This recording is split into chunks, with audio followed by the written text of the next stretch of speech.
সেটা হলো প্রত্যেকটা মানুষের ভিতরে পশুর সাথেও কিছু সামঞ্জস্য আছে, আবার ফেরেশতার সাথেও কিছু সামঞ্জস্য আছে। পশুর সাথে আবার সামঞ্জস্য কি বলুন? পশুর ভিতরে লোভ আছে না নাই?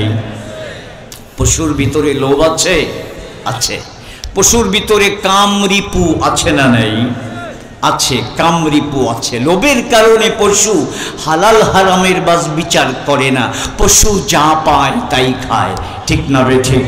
অনুরূপভাবে পশু তার যে কামরিপু যৌন বাসনা, এটা চরিতার্থ করার ক্ষেত্রে সে কোনো বৈধ অবৈধর তোয়াক্কা করে না।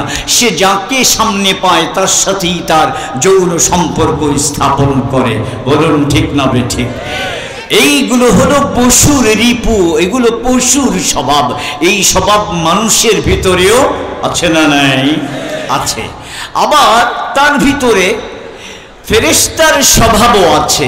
এই সমাজে এমন কিছু মানুষ আছে যে তারা কোনোদিন অবৈধ টাকা স্পর্শ করে না, অবৈধভাবে কোনো মেয়ের সাথে সম্পর্ক স্থাপন করে না। বলুন এই রকম ভালো আল্লাহওয়ালা নেক মানুষ আমাদের সমাজে আছে না নাই? তাহলে দেখা যায় মানুষ দুই প্রকার। কিছু মানুষ আছে পশুর স্বভাবের দ্বারা পরিচালিত হয়, আর কিছু মানুষ আছে ফেরেশতার স্বভাবের দ্বারা পরিচালিত হয়। হযরত রাসূল করিম সাল্লাল্লাহু আলাইহি ওয়াসাল্লাম তাসকিয়ার মাধ্যমে মানুষকে পশুর এই যে স্বভাব, এর থেকে মুক্ত করে ফেরেশতার চেয়েও শ্রেষ্ঠ মর্যাদায় উন্নীত করার জন্য তার তাসকিয়ার এই কাজ তিনি সম্পাদন করেছেন। অর্থাৎ মানুষের ভিতরে যত পশুত্ব আছে, যত শয়তানি স্বভাব আছে, এগুলোকে সাধনার মাধ্যমে দূর করে এক একটা মানুষকে ফেরেশতার স্বভাবে পরিণত করার জন্য এসেছিলেন। এই জন্য তিনি বলেন বুইসতু লিউতাম্মিমা মাকারিমাল আখলাক।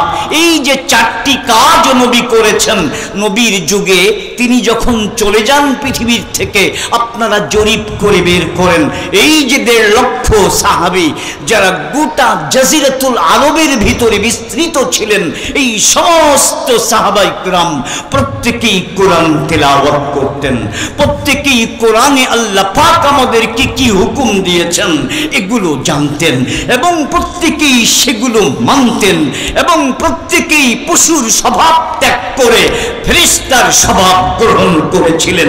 বলুন নবী যে 4টা কর্মসূচিতে কাজ করেছিলেন, এই কাজের ফলাফল কি? 80%, 90% না 100%?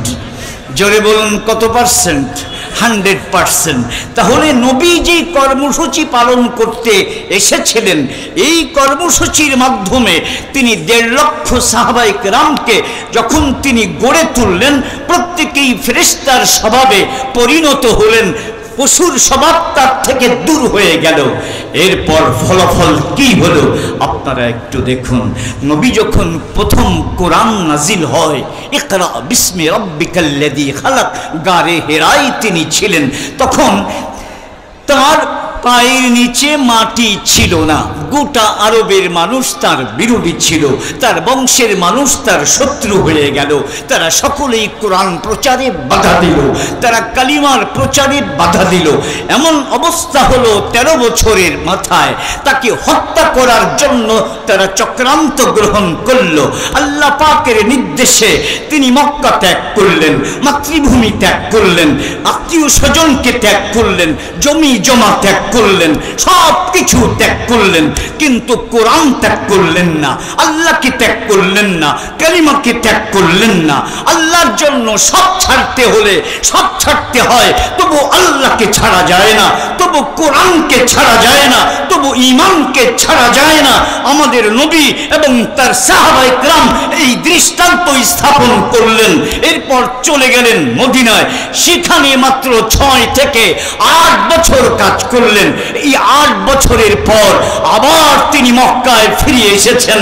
এখন আর মজলুম অবস্থায় না, এখন মাথা উঁচু করে বিজয়ীর বেশে 10,000-এর বিশাল বাহিনী নিয়ে হযরত মুহাম্মদ সাল্লাল্লাহু আলাইহি ওয়াসাল্লাম আবার মক্কায় ফিরে এসেছেন।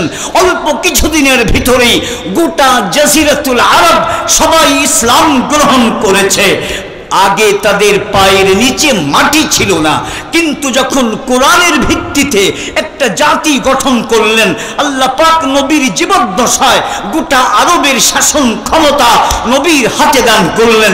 এবং যাওয়ার আগে তিনি বলে গেলেন, লাতুফতাহান্না কুনুজু কিসরা ওয়া কাইসার, আমি ভবিষ্যৎবাণী করে যাচ্ছি বর্তমান পৃথিবীর 2টা সুপার পাওয়ার, একটা হলো ওই রোমান সাম্রাজ্য আর একটা হচ্ছে পারস্য সাম্রাজ্য।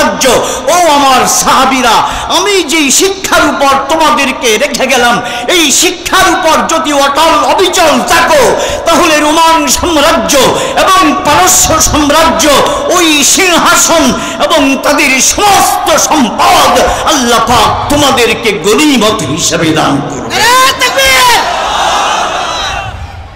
ভাইরা আমার,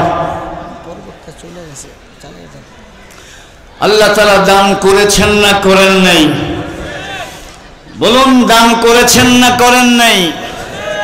হযরতে ওমর রাদিয়াল্লাহু তাআলা আন নবী ইন্তেকাল করার পর মাত্র 4 বছর, 4 বছরের মাথায় রোমান সাম্রাজ্যের অধীনে ছিল এই ফিলিস্তিন। রোমান সাম্রাজ্যের